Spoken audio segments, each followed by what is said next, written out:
ఎప్పుడూ చేసేలా కాకుండా రొయ్యల బిర్యానీ ఇలా ట్రై చేయండి. పిల్లలు, పెద్దవాళ్ళు కూడా అస్సలు వదలరు. టేస్ట్ అయితే చాలా బాగుంటుంది. ఫస్ట్ అయితే రొయ్యలను శుభ్రంగా వాష్ చేసుకొని ప్యాన్ హీట్ అయిన తర్వాత రొయ్యలను అయితే అందులో వేసేసి ఆ వాటర్ని ఇంకెంతవరకు ఫ్రై చేసుకోవాలి. తర్వాత అయితే ఒక 3 స్పూన్స్ అయితే ఆయిల్ అయితే పోసుకున్నాను. ఆయిల్ పోసుకున్న తర్వాత బాగా ఫ్రై అయిన తర్వాత అల్లం వెల్లుల్లి పేస్ట్ అయితే వేసుకుని పచ్చివాసన పోయేంత వరకు కూడా ఫ్రై అవనివ్వాలి.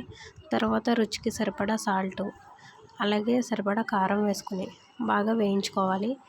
పసుపు వేయడం అయితే వీడియోలో స్కిప్ అయిపోయింది. పసుపు కూడా వేసుకోవాలి.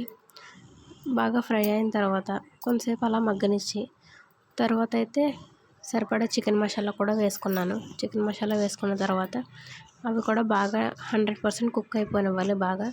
తర్వాత అయితే మనం బిర్యానీ చేసుకునేటప్పుడు బిర్యానీ 90% కుక్ అయిపోయిన తర్వాత ఈ విధంగా బిర్యానీని అయితే కొంచెం పైకి తీసుకుని రొయ్యలు అయితే అందులో వేసేసి మళ్ళీ బిర్యానీ కప్పేసి కుక్ అవనివ్వడమే అనమాట.